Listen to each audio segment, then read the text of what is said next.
Inverter sudah menempati peran penting di dunia teknologi modern, dikarenakan adanya kenaikan signifikan mobil listrik dan teknologi energi terbarukan. Inverter mengubah daya DC menjadi daya AC. Inverter juga digunakan dalam suplai daya bebas gangguan, kontrol mesin listrik, dan filter daya aktif. Video ini akan menjelaskan cara mendapatkan output tenaga listrik sinusoidal murni dari input daya DC secara bertahap. Arus bolak-balik secara berkala membalikkan arahnya. Atas alasan inilah, nilai rata-rata arus bolak-balik selama satu siklus akan menjadi 0.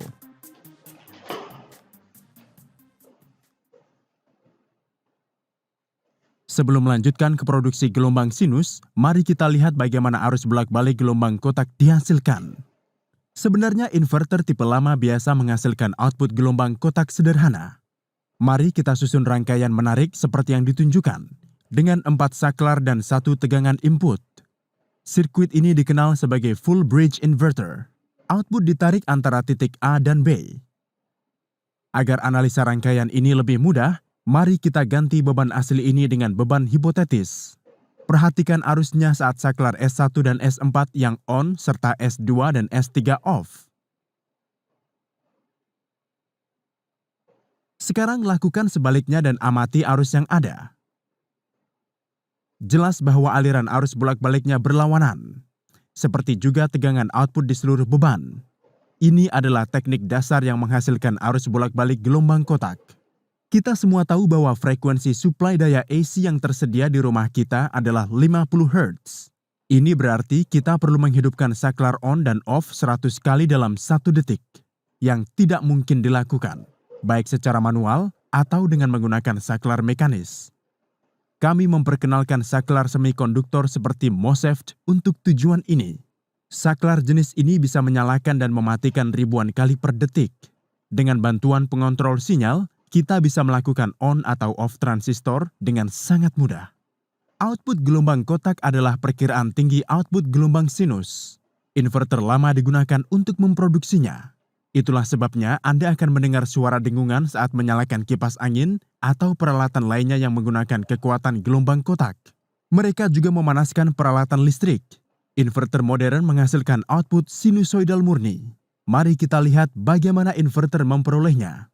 Sebuah teknik yang disebut pengaturan lebar pulsa modulasi digunakan untuk memperolehnya. Logika dari lebar pulsa modulasi sederhana saja. Menghasilkan tegangan DC dalam bentuk pulsa dengan lebar yang berbeda. Dia akan menghasilkan pulsa dengan lebar yang lebih besar saat Anda berada di daerah yang membutuhkan amplitudo yang lebih tinggi. Pulsa untuk gelombang sinus terlihat seperti ini. Sekarang, inilah bagian yang sulit. Apa yang akan terjadi jika Anda merata-ratakan pulsa ini dalam interval waktu yang kecil?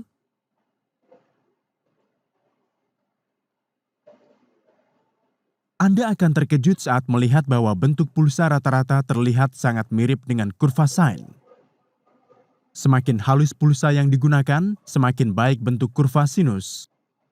Sekarang, pertanyaan sebenarnya adalah bagaimana cara menghasilkan pulsa ini dan bagaimana cara kita merata-ratakan dengan cara yang praktis? Mari kita lihat bagaimana penerapannya di inverter yang sebenarnya. 2 komparator digunakan untuk percobaan ini. Komparator membandingkan gelombang sinus dengan gelombang segitiga. 1 komparator menggunakan gelombang sinus normal dan komparator lainnya menggunakan gelombang sinus terbalik. Komparator pertama mengendalikan saklar S1 dan S2 dan komparator kedua mengendalikan saklar S3 dan S4. Saklar S1 dan S2 menentukan tingkat tegangan pada titik A dan 2 saklar lainnya menentukan tingkat tegangan pada titik B. Bisa dilihat bahwa 1 cabang dari output komparator dilengkapi dengan gerbang NOT. Sudah pasti bahwa saat S1 on, S2 akan off, dan sebaliknya. Ini juga berarti kita tidak pernah bisa menyalakan S1 dan S2 pada saat bersamaan yang akan menyebabkan sirkuit DC mengalami hubung singkat. Menyalakan S1 akan memberikan tegangan sel pada titik A dan menyalakan S2 memberikan tegangan 0 pada titik yang sama. Sama halnya dengan poin B. Logika perpindahan PWM sederhana saja. Bila nilai gelombang sinus lebih dari gelombang segitiga, komparator menghasilkan 1 sinyal, jika tidak, sinyal 0. Sekarang amati variasi tegangan pada komparator pertama yang sesuai logika ini. Sinyal kontrol 1 menyalakan MOSFET. Pulsa tegangan yang dihasilkan pada titik A seperti yang ditunjukkan. Terapkan logika proses yang sama dan amati pulsa tegangan yang dihasilkan pada titik B.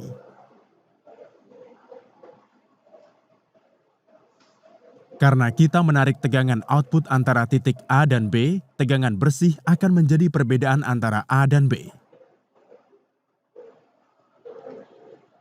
Ini adalah pulse train yang tepat yang kita butuhkan untuk menciptakan gelombang sinus.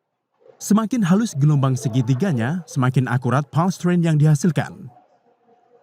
Nah, pertanyaan selanjutnya adalah bagaimana kita bisa merata-ratakannya?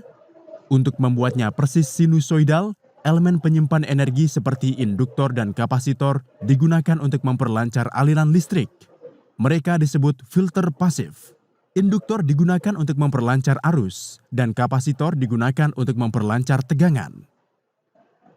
Kesimpulannya, dengan jembatan inverter, teknik PWM dan filter pasif yang baik, Anda dapat menghasilkan tegangan sinusoidal dan mengoperasikan semua peralatan tanpa menimbulkan kebisingan. Teknologi inverter yang telah kami jelaskan sejauh ini hanya memiliki 2 level tegangan. Bagaimana jika kita mengenalkan 1 level tegangan lagi? Ini akan memberikan perkiraan gelombang sinus yang lebih baik lagi dan dapat dengan seketika mengurangi error. Teknologi inverter multilevel seperti ini digunakan dalam aplikasi presisi tinggi seperti kincir angin dan mobil listrik. Inverter yang digunakan pada mobil listrik memiliki frekuensi dan kontrol amplitudo yang cerdas. Faktanya, frekuensi mengendalikan kecepatan mobil listrik dan amplitudo mengendalikan kekuatannya. Dengan cara ini, inverter bertindak sebagai otak mobil listrik dengan cara menghasilkan tenaga listrik yang ideal untuk kondisi berkendara.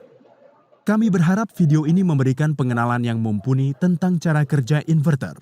Kami mengharapkan dukungan Anda di patreon.com, sehingga kami bisa menulis suarakan semua video berbahasa Inggris kami ke dalam bahasa Indonesia. Terima kasih.